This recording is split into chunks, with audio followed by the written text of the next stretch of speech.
Thomas, c'est maman. Alors donc je m'appelle Pierre-Emmanuel Le Goff, je suis réalisateur et producteur et distributeur du film 16 levées de soleil. J'ai plusieurs sociétés, donc la 25e Art Production et la 25e Art Distribution, qui sont des sociétés qui existent pour l'une depuis 8 ans maintenant, et puis pour l'autre qu'on a créé assez récemment pour vraiment séparer les activités de production et de distribution.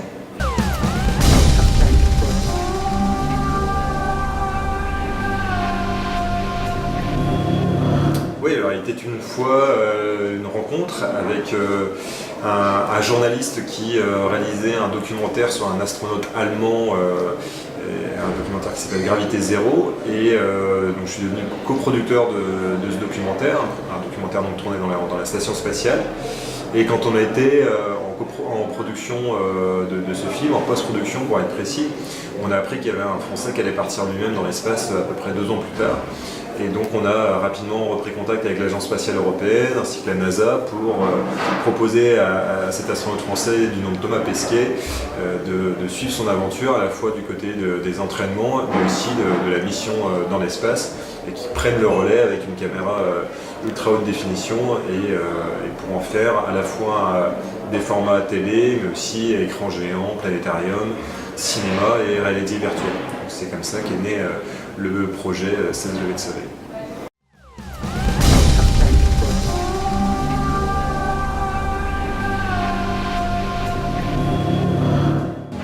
Alors ça s'est préparé déjà en amont, c'est-à-dire qu'on a suivi Thomas pendant 1 an et demi à peu près pendant ses entraînements, donc il a pu voir concrètement comment se mettait un peu en place un tournage et la nécessité de changer d'axe, d'avoir différentes valeurs de plan aussi. Et ça se prépare en amont aussi dans le sens où cette formation de Thomas à travers nos tournages, mais aussi sa formation à lui concrètement, a été demandée à la NASA et à l'Agence spatiale européenne. Donc Thomas a dû apprendre à maîtriser des caméras RED. Et ensuite, ça se met en place plus concrètement encore. Quand Thomas était dans l'espace, en fait, on avait mis en place déjà un système d'échange par email et puis une liste de plans à tourner, classés par ordre de priorité, par type de focale, par type de mouvement. Et donc régulièrement on faisait des points pour savoir où en était Thomas, ses différents tournages, ses différents plans à tourner. Et voilà, donc c'est un tournage qui se fait à distance, qui n'est pas forcément évident à mettre en place, mais c'est très bien déroulé parce que Thomas était très proactif et avait vraiment l'envie de ramener les meilleures images possibles de l'espace.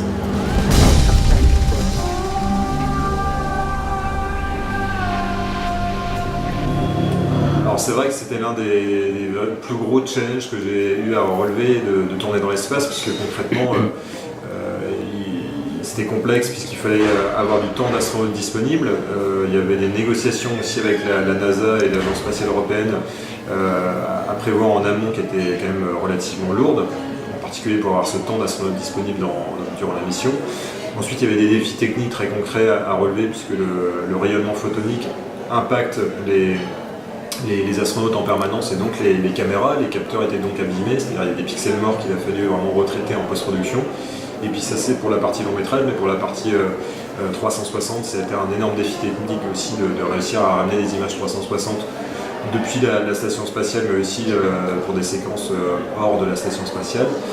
Mais c'est vrai que quoi qu'il arrive, ça reste un défi aussi de produire un film de façon générale. Et là en l'occurrence c'était complexe, puisque la notoriété de Thomas n'était pas ce qu'elle était avant de partir. Donc les télés n'étaient pas forcément très enthousiastes au début de faire un sujet comme ça sur l'espace. Ça paraît bizarre, mais c'était vraiment le cas.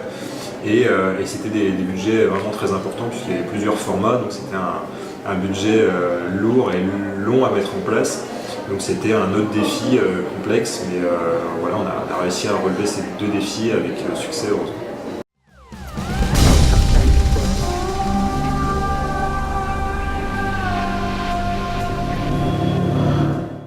Ce que j'ai voulu faire passer à travers le film, c'était pas simplement le défi, le côté aventure extraordinaire, mais c'était surtout l'aventure intérieure, et c'est ça le plus gros défi, je pense, qu'ont à relever les astronautes quand ils vont dans l'espace. C'est déjà de survivre psychologiquement, on va dire, dans les conditions qui ne sont pas évidentes, conditions d'isolement très loin de la Terre, très loin de ses proches, mais surtout ça les oblige à faire un travail d'introspection Et au-delà du travail d'introspection, c'est aussi une évolution, je pense, de leur réflexion sur le rapport de l'homme à son environnement, à son écosystème, donc à la planète. Et à travers les belles images, les magnifiques images que Thomas a rapportées de l'espace, le but était donc de faire ressentir cette émotion, la beauté de la planète et la nécessité de préserver cet écosystème qui est évidemment sublime. Et donc c'était à la fois ce voyage intérieur et ce discours autour de l'environnement qu'on voulait faire passer dans le film.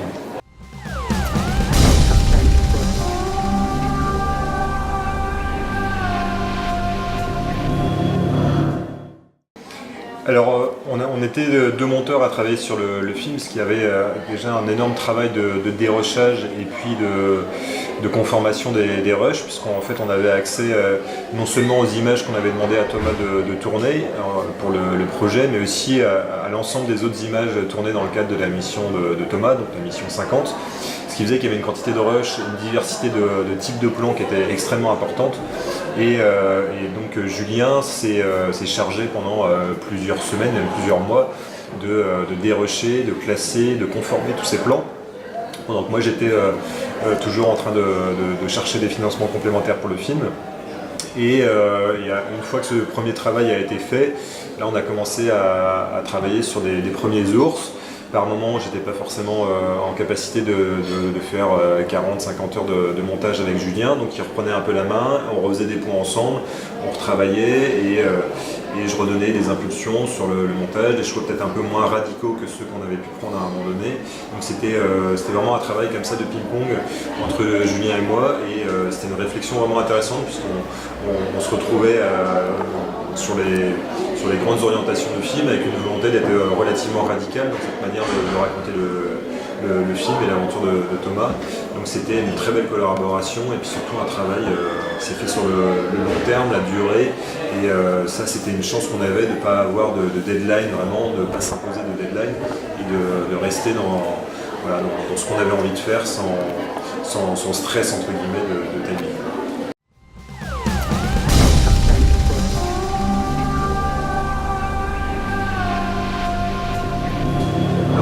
C'était d'être assez radical dans le sens où j'avais déjà réalisé un documentaire sur la mission de Thomas sur la partie spatiale, et là c'était pour Envoyé spécial. Donc c'était vraiment un documentaire qui était très pédagogique avec beaucoup de commentaires, d'informations techniques qui passaient grâce à la voix off. Il y avait un autre film qui était un format écran géant d'une demi-heure avec la voix de Marion Cotillard et qui avait là comme cible plutôt un public familial et puis la thématique environnementale qui était assez clairement affirmée. Là, dans ce film, je voulais vraiment donner le sentiment aux spectateurs d'être à côté de Thomas et de partager vraiment ses émotions, mais telles qu'il les a ressenties dans l'espace, sans ajouter de commentaires, mais plutôt faire passer les émotions à travers non seulement la beauté des images et ce point de vue de témoin privilégié, mais aussi à travers la musique qui a été composée spécialement pour le film. Donc c'est des choix assez radicaux, pas de commentaires, peu d'informations techniques, mais plutôt un voyage sensoriel, un voyage intérieur. Donc on s'est permis même des libertés qui font tendre le film vers un peu la fiction par moment. Mais c'était un film assez radical, inspiré notamment évidemment des films tels Solaris, 2001, le travail de Chris Marker aussi.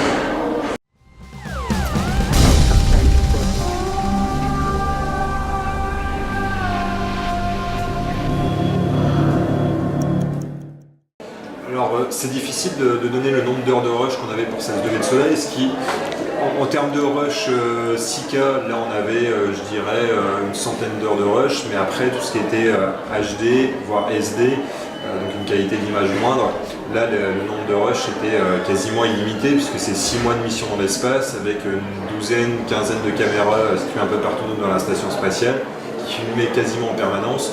Donc on avait accès à une base de données qui était absolument gigantesque, une sorte de puits sans fond. Donc c'est difficile de quantifier ce nombre d'heures d'image, mais en tout cas en termes de TRA, je crois qu'on a terminé avec une cinquantaine d'heures, une cinquantaine de TRA qui était notre masse à peu près de travail finalement, notre présélection de rush. Donc c'était vraiment considérable.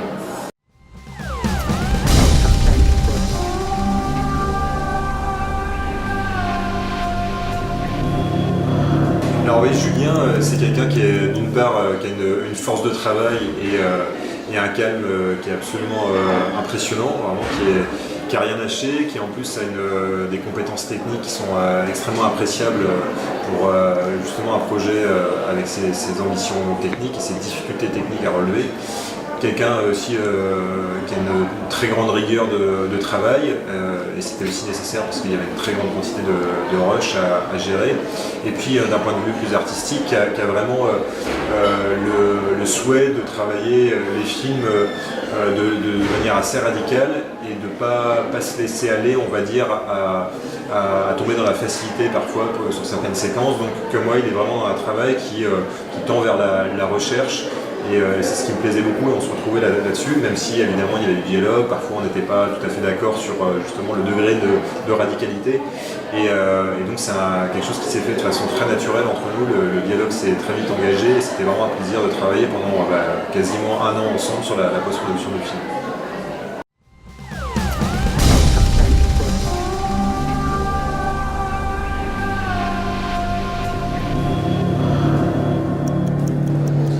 Vaste question. Le défi technique, comme je l'expliquais tout à l'heure, il était de plusieurs ordres. Il y avait déjà la partie tournage terrestre qui était complexe parce qu'il y avait des caméras par exemple placées au moment du décollage très près de la fusée, par moins 30 degrés, qu'il fallait déclencher 24 heures en avance avec des considérations aussi on va dire sécuritaires qui étaient extrêmement complexes à gérer. Dans l'espace, le rayonnement cosmique faisait que donc, il y avait des problématiques qui étaient créées pour la post-production avec ces pixels morts à effacer notamment, et puis la conformation de toutes les différentes qualités d'image. C'était un travail très long à mettre en place. Défis techniques sur des séquences en CGI aussi. On a travaillé avec des laboratoires spécialisés qui nous ont livré des images en 4K absolument magnifiques. D'un point de vue humain, forcément, quand on gère un projet de cette envergure, avec des négociations parfois difficiles avec les agences spatiales, avec le stress de ne pas avoir les images qu'on voulait au début de la mission de Thomas, parce que les autres astronautes n'étaient pas forcément aussi impliqués que lui, donc il y a eu des moments où vraiment on se demandait si on allait pouvoir faire le film, donc forcément humainement ça travaille, voilà, déjà moi à mon niveau, mais aussi avec les équipes qui sont un peu sous tension. Et puis il fallait vraiment gérer dans la durée la post-production qui était pas simple. Et puis d'un point de vue artistique, après c'était vraiment une aventure extraordinaire puisque on a décliné le projet sur quasiment 10 formats différents, si on les compte vraiment l'intégralité. Et c'est des exercices de style artistique vraiment passionnants de voir comment réussir à raconter une même mission, un même événement avec des points de vue différents, des modes de narration différents et puis un choix par rapport au public cible différent aussi.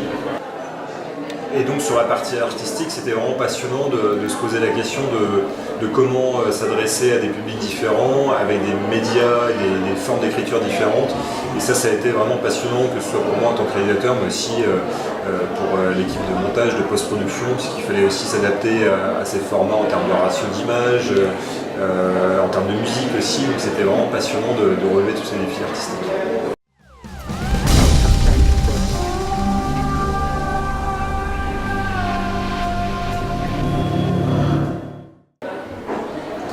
Alors oui, je pense que ça m'a apporté des éléments de réponse sur, d'une certaine manière, ma capacité à aller jusqu'au bout de mes rêves et même si le défi était très grand, je crois qu'on a réussi avec toutes les équipes des différents films à aboutir ça. Donc c'était une sorte de défi même personnel que je m'étais mis.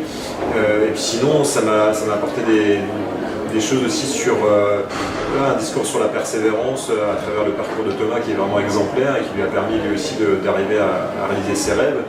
Et à travers sa mission, c'est aussi ce discours-là sur l'écologie, son rôle d'ambassadeur qui m'a fait me questionner moi-même sur la manière que je pourrais avoir d'utiliser au mieux mon métier, le médium audiovisuel au sens large pour justement transmettre un discours sur le monde et son évolution nécessaire.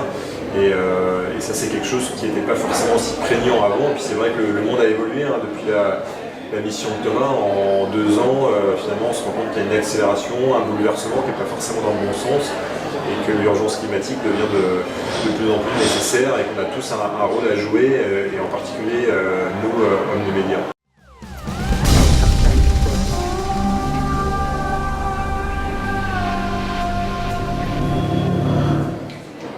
que je suis un homme qui est à la fois réalisateur et père, et donc forcément mon rôle de père, qui est un rôle assez récent, qui date d'ailleurs de quasiment le même temps que depuis le début de la mission autour de Thomas.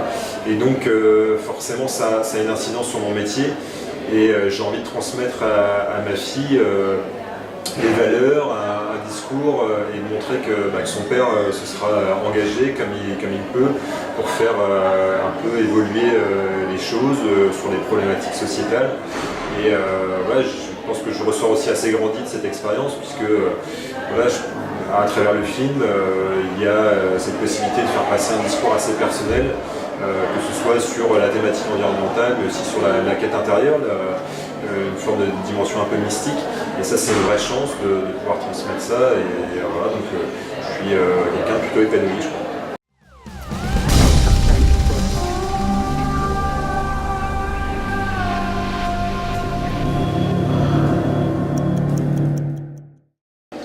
Alors ce ne serait pas forcément un 17 levées de soleil, puisque 16 levées de soleil, ça vient du fait que la station spatiale tourne autour de la Terre en 90 minutes, et ce qui permet à Thomas et à chaque astronaute de voir 16 levées de soleil par jour.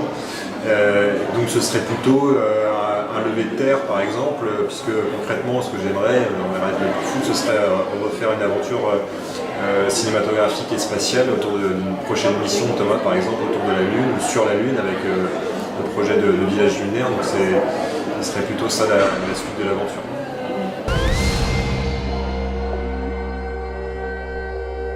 La station spatiale, ça vole dans le ciel à 28 000 km/h, et donc ça fait